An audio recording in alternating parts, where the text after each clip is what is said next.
ನಾನು ರೈತನು 4 ಎಕರೆ ತೋಟ ಮಾಡ್ತೀನಿ. ನಾವು ಬೇಜಾನು ಬೋರ್ಲ್ ಹಾಕ್ಸಿ ನಾವು ರೈತರಾಗಿ ಲಾಸ್ ಆಗಿ ಎಲ್ಲ ಮಾಡಿ ನೀರು ಸಿಗದಿರಾಗೆ ನಾನೇ ಪೈಂಟ್ ಮಾಡಿ ನೀರು ಹಾಕಿ ಮಾಡಿಕೊಂಡು 2 ಬೋರ್ ಓಡ್ತಾ ಇದೆ. ಮಳೆಯನ್ನೇ ನಂಬಿ ಬೇಸಾಯ ಮಾಡುತ್ತಿದ್ದ ರೈತರು ಸಮಯಕ್ಕೆ ಸರಿಯಾಗಿ ಮಳೆ ಬರದೆ ನೀರಿಗಾಗಿ ಕೊಳವೆ ಬಾವಿಗಳ ಮೊರೆ ಹೋಗಿದ್ದೀರಾ? 10 ಕೊಳವೆ ಬಾವಿಗಳನ್ನು ಕೊರೆಸಿ ನೀರು ಸಿಗದೆ ಲಕ್ಷಾಂತರ ರೂಪಾಯಿ ಹಣವನ್ನು ಕಳೆದುಕೊಂಡು ಬೇಸತ್ತಿದ್ದೀರಾ? ಹಾಗಾದರೆ ನಿಮಗಿದು ಪರಿಹಾರ ಇಲ್ಲಿದೆ.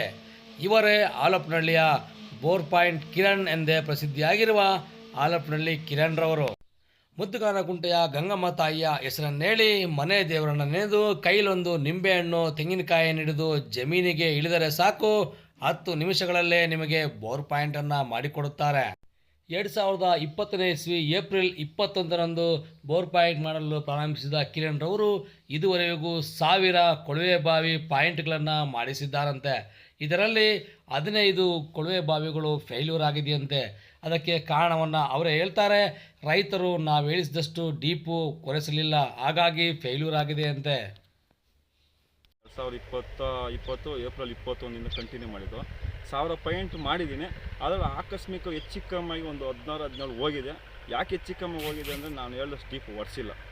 ಸ್ವತಃ ರೈತರೇ ಆಗಿರುವ ಆಲಪ್ಪನಹಳ್ಳಿ ಕಿರಣ್ ರವರು 30 ಗುಂಟೆ ಜಮೀನನ್ನು ಹೊಂದಿದ್ದು ಗುತ್ತಿಗೆ ಆಧಾರದ ಮೇಲೆ 3 ಎಕರೆ ಜಮೀನಿನನ್ನು ಬೇಸಾಯ ಮಾಡುತ್ತಿದ್ದು ಹೂವು ಹಣ್ಣು ತರಕಾರಿಗಳನ್ನು ಬೆಳೆದು ಜೀವನ ಸಾಗಿಸುತ್ತಿದ್ದಾರೆ.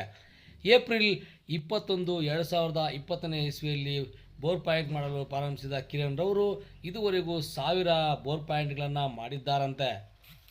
ನಾನು ಯಾವುದೇ ಕಾರಣಕ್ಕೂ ಹಣದ ಆಸೆಯಿಂದ ಹಣ ಮಾಡೋ ಉದ್ದೇಶದಿಂದ ಬೋರ್ ಪಾಯಿಂಟ್ ಮಾಡುತ್ತಿಲ್ಲ. ರೈತನಾಗಿ ನೀರನ್ನು ಮಾಡಬೇಕಾದ್ರೆ ಎಷ್ಟು ಕಷ್ಟ ಇದೆ ಎಂದು ಅರಿತು ರೈತರಿಗೆ ಬೋರ್ ಪಾಯಿಂಟನ್ನು ಮಾಡಿಕೊಡುತ್ತಿದ್ದೇನೆ ಎಂದಿದ್ದಾರೆ. ನಾನು ಆಲಪ್ಪನಹಳ್ಳಿ ಕಿರಣ್ ಅಂತ ಹೇಳ್ಬಿಟ್ಟು ನಾನು ಒಂದು 3/4 ಎಕರೆ ಜಮೀನು ಮಾಡ್ಕೊಂಡಿದ್ದೀನಿ. ವಾರಕ್ಕೆ ಮಾಡ್ತೀನಿ. ಹೂಕೋಸು, ಶುಂಠಿ, ರೋಸ್ ಗಿಡ ಎಲ್ಲ ಒಂದು 3 ಎಕರೆ ಎಕ್ಸ್ಟ್ರಾ ಮಾಡ್ತಾಯಿದ್ದೀನಿ. ಒಬ್ಬ ರೈತ ಒಂದು ಬೋರ್ ಹಾಕ್ಸಿ ಮ್ಯಾಲಿಗೆ ಬರ್ಬೇಕಾದ್ರೆ ಏನು ಕಷ್ಟ ಅಂತ ನನಗೆ ಗೊತ್ತಿರ್ತದೆ, ಬೇರೆಯವ್ರಿಗೆ ಗೊತ್ತಿರಲ್ಲ. ಅದಕ್ಕಾಗಿ ನಾನು ಏನೋ ಒಂದು ದೇವರು ಒಂದು ಶಕ್ತಿಯನ್ನು ಕೊಟ್ಟಿದ್ದಾನೆ. ಆ ಶಕ್ತಿ ತಕ್ಕಂಗೆ ನಾನು ಹೋಗ್ತಾ ಇದ್ದೀನಿ. ಒಂದು ನಿಂಬೆಹಣ್ಣು, ಒಂದು ತೆಂಗಿನಕಾಯಿ ಇದ್ದರೆ ಅವ್ರ ಬೈಲಲ್ಲಿ ನೀರು ಎಲ್ಲೇ ಒಂದು ನಮಗೆ ಇರ್ತದೆ, ಅದು ನಂಬಿ ನಮ್ಗೆ ಹಾಕ್ಸ್ಬೇಕು. ಆಮೇಲೆ ಅವರೇ ಹೇಳ್ತಾರೆ. ಅದು ಏಪ್ರಿಲ್ 21ನೇ ತಾರೀಕಿಂದ ಸ್ಟಾರ್ಟ್ ಮಾಡಿದೆ. 2020 ಏಪ್ರಿಲ್ 21ರಿಂದ ಕಂಟಿನ್ಯೂ ಮಾಡಿದ್ದು. 1000 ಪಾಯಿಂಟ್ ಮಾಡಿದ್ದೀನಿ. ಅದರಲ್ಲಿ ಆಕಸ್ಮಿಕ ಹೆಚ್ಚು ಕಮ್ಮಿಯಾಗಿ ಒಂದು 16-17 ಹೋಗಿದೆ. ಯಾಕೆ ಹೆಚ್ಚು ಕಮ್ಮಿ ಹೋಗಿದೆ ಅಂದರೆ ನಾನು ಹೇಳಿದಷ್ಟು ಡೀಪ್ ಒರೆಸಿಲ್ಲ. ದುಡ್ಡುಗೋಸ್ಕರನೇ ಹೋಗಿ ನಾನು ಪಾಯಿಂಟ್ ಮಾಡಲ್ಲ. ಅವರು ಕಷ್ಟ ಜೀವಿ ಅಂತ ಗೊತ್ತು. ಅವರು ಎಷ್ಟನ್ನ ಕೊಡಲಿ, ಕಷ್ಟ ಜೀವಿ ಆಗಿರೋಕ್ಕೆ ಅವ್ರು ಎಷ್ಟು ಕೊಟ್ಟರು ನಾನು ತಗೊಂಬರ್ತೀನಿ. ಅದನ್ನು ದುಡ್ಡಕ್ಕಾಗಿ ಅಂತೂ ಪಾಯಿಂಟ್ ಅಂತೂ ಮಾಡಲ್ಲ.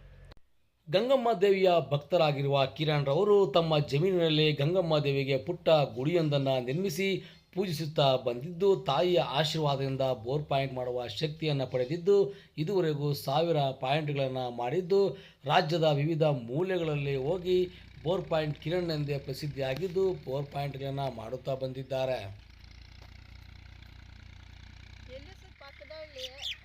ಆಲಪ್ಪನಹಳ್ಳಿ ಕಿರಣ್ ಅಂತ ಪರವಾಗಿಲ್ಲ, ಒಳ್ಳೆ ಪಾಯಿಂಟ್ದಾರರು. 5 ಜನ ಕರ್ಕೊಂಬಂದ್ವಿ. ಅವರು ಯಾರು ಮಾಡಿದ ಪಾಯಿಂಟೂ ನೀರು ಸಿಗಲಿಲ್ಲ, ಫೈಲೂರ್ ಆಗೋಯ್ತು.